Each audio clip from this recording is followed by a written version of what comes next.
নমস্কার দর্শক, সংবাদ আবির্ভাবের গুরুত্বপূর্ণ সংবাদে আপনাদের সকলকে স্বাগত। আমরা প্রত্যেক দিনের মতন আজকেও একটি বিশেষ এবং গুরুত্বপূর্ণ সংবাদ আপনাদের সামনে তুলে ধরব। দর্শক, গতকাল বিধানসভা ভবনে আমরা যেটা দেখলাম যে বিধানসভার যিনি স্পিকার সেই বিমান বন্দ্যোপাধ্যায়, তার খারাপ লেগেছে, তাই তিনি বিজেপির 4 জন বিধায়ককে, শুভেন্দু অধিকারী সহ 4 জন বিধায়ককে তিনি সাসপেন্ড করে দিলেন। কতদিনের জন্য? 30 দিনের জন্য। মানে বিধানসভা চলাকালীন তারা কেউ আর আসতে পারবে না, মানে একটা বিধানসভা তারা শুনতেই পারবে না, তারা কোনো আলোচনায় অংশগ্রহণ করতে পারবে না। এই হচ্ছে বিমান বন্দ্যোপাধ্যায়ের শাস্তি। আপনারা সকলেই জানেন যে এই ঘটনাটা ঘটেছে। তাহলে প্রশ্ন হচ্ছে যে কেন আমরা হঠাৎ করে আবার এইটার উপরে নিউজটা করছি?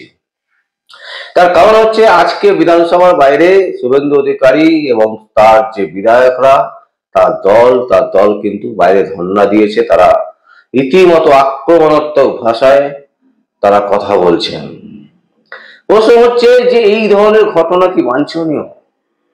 কিন্তু এই ধরনের ঘটনাই ঘটছে। তার কারণ হচ্ছে যখন কোনো একজন পদাধিকারী, যিনি একটা পদে বসে আছেন, সেই স্পিকার পদে বলুন, ভারতবর্ষের প্রধান বিচারপতির আসনে বলুন, সুপ্রিম কোর্টের বিভিন্ন কোর্টের বিচারপতিরা বলুন, ভারতবর্ষের রাষ্ট্রপতির আসনে যিনি বসে আছেন সেরকম ধরুন, এরকম প্রতিটি যে আসনগুলোতে বসে আছে যে বিশিষ্ট ব্যক্তিগণ, তারা যখন বায়াস্ট হয় বা দালালি করে, তখন বুঝতে হবে যে সেই রাজ্যের বা সেই দেশের দশা কিন্তু ভগ্ন অবস্থায় পরিণত হয়েছে। পশ্চিমবঙ্গের অবস্থা কিন্তু সেই রকমই জায়গায় চলে গেছে। আমরা যদি দেখি অতীতকে, যদি আমরা একটুখানি ঘাঁটি গাড়ে দেখবো যে মুখ্যমন্ত্রী মমতা ব্যানার্জি যখন বিরোধী দলে ছিলেন, তখন এই বিধানসভা ভবন একেবারে ভেঙে তছনছ করে দিয়েছিলেন। ভাই, মিছিল ছাড়াও আমাদের পলিটিক্যাল পার্টির একটা মিটিং ডাকা ছিল, 19টা কৃষি বাঁচাও কমিটির। আমার মিটিং নয়, আমি তো ঘরের ভিতরে মিটিং করতে আমাকে দিচ্ছি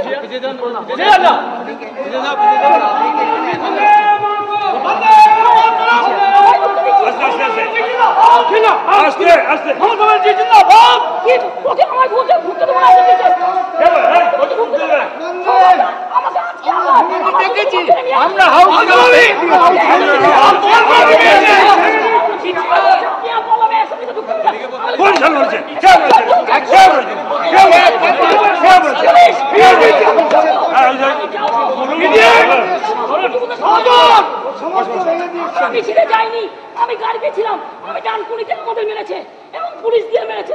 আমার জুতো টুতো সব কিনে আমার পুকুরের মূর্তি ধরতো।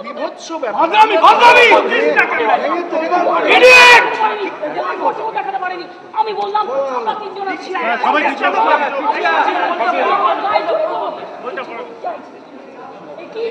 আমরা মিটিং শুনে যাইনি। আমাদের 19টা পলিটিক্যাল পার্টি ছিল।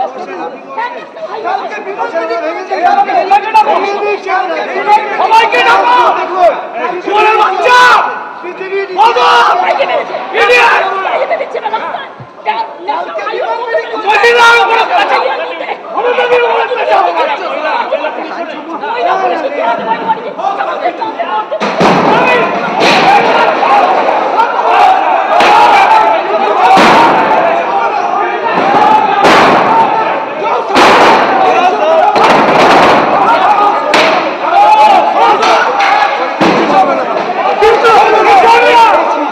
Get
তারপরেও কিন্তু তাকে তৎকালীন বামফ্রন্ট সরকার তাকে কিন্তু অ্যারেস্ট করেনি বা তাকে কিন্তু বহিষ্কৃত করেনি। আসলে সহানুভূতিশীল যে মানুষ মানুষের সাথে কথা বলবে, বিরোধীরা থাকবে, আমি যে কাজ করব সেই কাজের ভুল ধরাবে বিরোধীরা, এবং ভুল যদি সঠিক হয় সেটাকে মেনে নেব, এই ধরনের মেন্টালিটি বা এই ধরনের মানসিকতা বিধানসভা কক্ষে না মুখ্যমন্ত্রীর আছে না আমাদের স্পিকার সাহেবের আছে।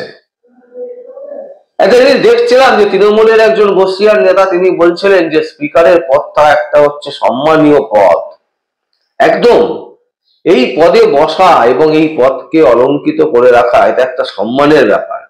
কিন্তু সেইখানে বসে যদি আমরা যখন দেখি দালালি করছি, যখন আমরা দেখি যে কারোর হয়ে পক্ষপাত দুষ্ট আলোচনা করছি, কেন বলছি এই কথা? তার কারণ হচ্ছে বিজেপি থেকে বলা হয়েছিল যে রাজ্যে সরস্বতী পুজো করতে দেওয়া হয়নি কেন, সেই নিয়ে মুলতবি আনা হয়েছিল এবং স্পিকার সাহেব অনুমতি দিয়েছিলেন যে বলতে দেওয়া হবে।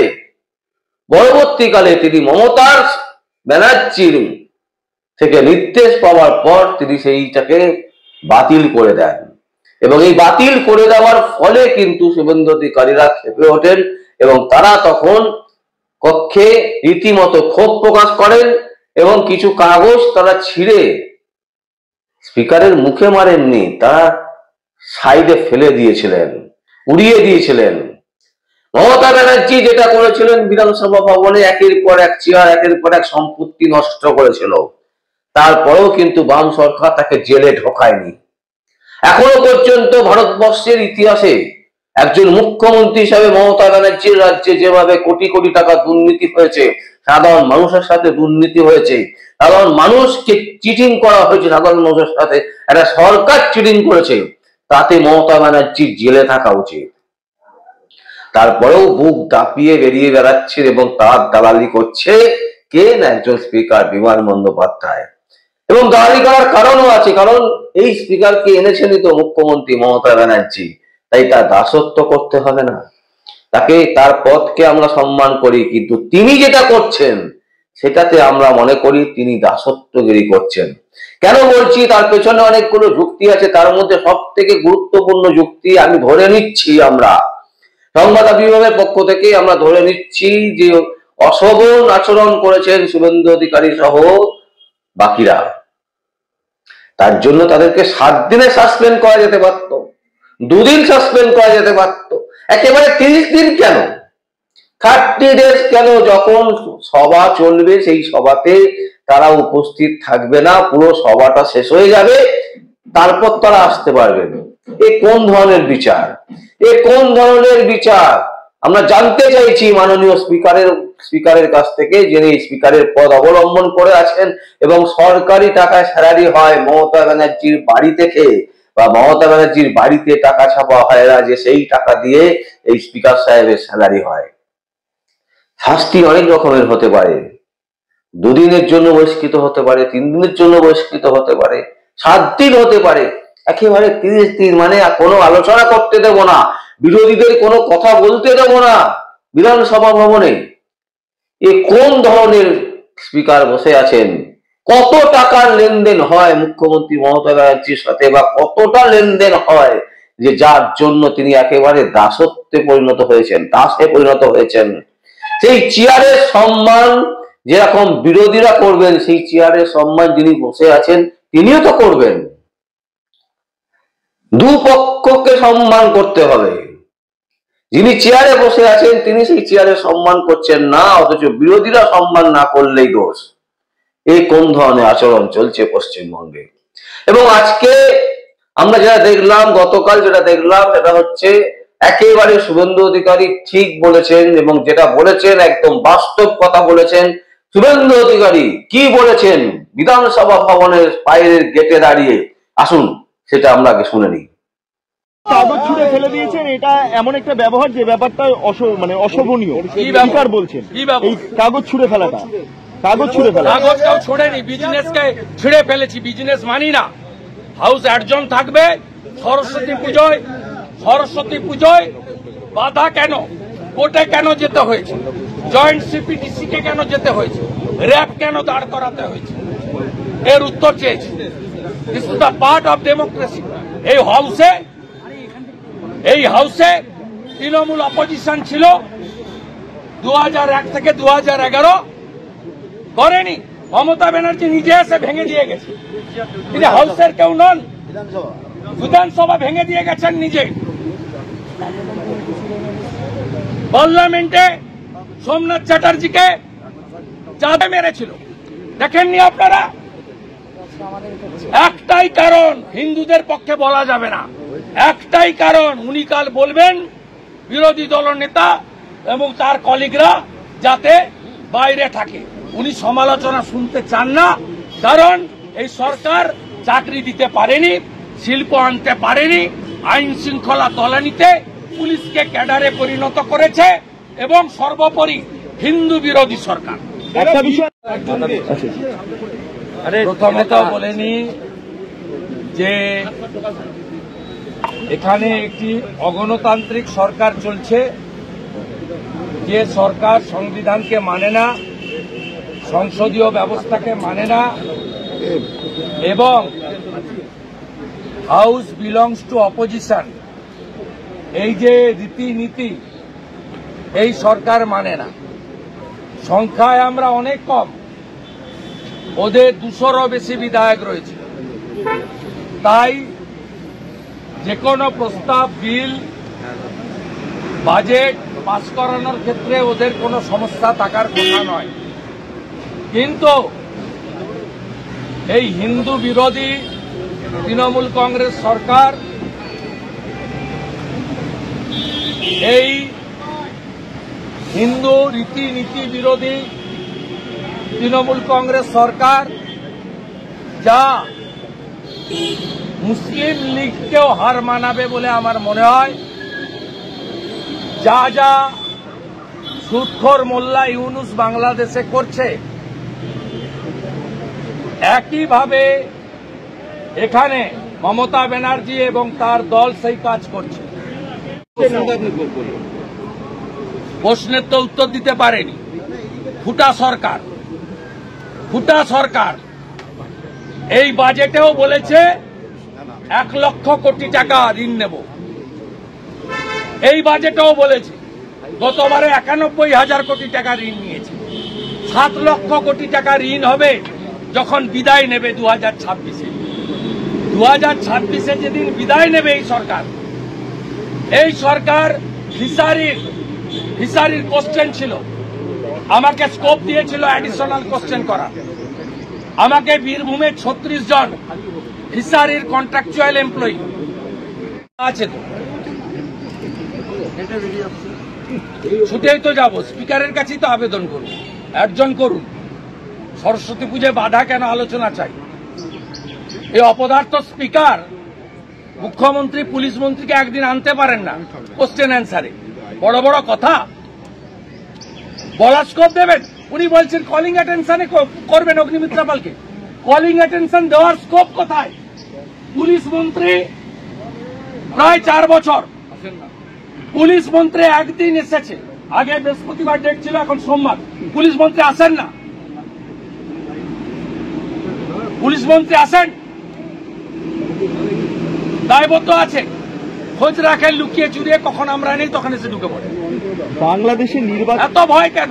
220 না 25 জন আছেন, আমরা তো 60-65টা লোক, এত ভয় কেন?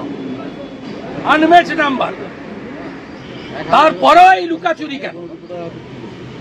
এই স্পিকার অ্যাডজনমেন্টের উপরে 10 মিনিট আলোচনা দেয়নি। যেদিন ভেজিটেবিলের প্রাইস হাইক নিয়ে আমরা এনেছিলাম, উনি আজকেও মুখ্যমন্ত্রী নেই, পরিষদীয় মন্ত্রীকে দিয়ে তিনি তো বলতে পারতেন যে গভর্নমেন্ট এই অ্যাকশন নিয়েছে। আপনি জবাব দিয়ে কোথায় করবেন? আমরা গর্বিত, হিন্দুদের ভোটে জিতেছি, হিন্দুদের জন্য বলতে গেছি, মা বাগদেবী যে আমাকে বিদ্যা দিয়েছে, যার জন্য নাম লিখতে পারি, পড়তে পারি, যার জন্য মাস্টার ডিগ্রি পেয়েছি, সে বাগদেবীর অপমান, তার বিরুদ্ধে প্রতিবাদ করতে গিয়ে বের করে দিয়েছে মুসলিমদের সরকার, মোল্লাদের সরকার, মমতার সরকার। দর্শক শুনলেন আপনারা, একদম এই যে সরকার, এই সরকার হচ্ছে মুসলমানকে তোষণ করা সরকার, এই সরকার হচ্ছে মুসলমানের পক্ষে সরকার, এই সরকার হচ্ছে হিন্দু বিরোধী সরকার। এরা হিন্দুদেরকে পীড়ন করার জন্য মুসলিমদেরকে সারাক্ষণ উস্কাচ্ছে। আমরা বাজেটে দেখেছি যে বাজেটের কি দশা, আমরা এখানেও দেখছি, বিধানসভাতেও দেখছি, বারবার দেখতে পাচ্ছি এরা মুসলিমদেরকে উৎসাহ দিচ্ছে হিন্দু পীড়নের জন্য। এই জিনিস বন্ধ হওয়া উচিত এবং হিন্দুদেরকে জাগতে হবে। হিন্দু বিরোধী যে সরকার চলছে, বাংলাদেশের ভয়ঙ্কর যে পরিস্থিতি তৈরি হয়েছে সেটা কিন্তু একটাই কারণ। এবং এখানেও যদি পশ্চিমবঙ্গ যদি এই ধরনের পরিস্থিতি হতে থাকে, তাহলে কিন্তু পশ্চিমবঙ্গতেও বাংলাদেশের অবস্থা পরিণত হবে বলে মনে করছেন বিশিষ্ট মহল। তাই আমরা দর্শক আপনাদের সামনে এই সংবাদ তুলে ধরলাম একটাই কারণে, যে এই সরকার কিন্তু হিন্দু বিরোধী সরকার। এই সরকার হিন্দু বিরোধী সরকার, যেমন তার সাথে হচ্ছে ধান্দাবাজি সরকার, তোলামূল সরকার। এরা শুধু ধান্দা বোঝে, মমতা ব্যানার্জি শুধু বোঝে হচ্ছে রাজনীতিতে কি করে টিকে থাকতে হবে, কিভাবে নিজের পকেট ভরতে হবে, কিভাবে নিজের পরিবারের পকেট ভরতে হবে। তাই এই সরকারের পতন কিন্তু 2026-এর আগেই করতে হবে। আমরা সেদিকে তাকিয়ে থাকবো এবং শুভেন্দু অধিকারী যেভাবে আন্দোলন চালাচ্ছেন, সেই আন্দোলনকে পূর্ণ সমর্থন জানাবার কথা বলবো পশ্চিমবঙ্গের আপামর বিজেপি কর্মীদেরকে। বলবো ঝাঁপিয়ে পড়ুন, কি হবে পরবর্তীকালে, কে মুখ্যমন্ত্রী হবে ওসব এখন ভেবে লাভ নেই।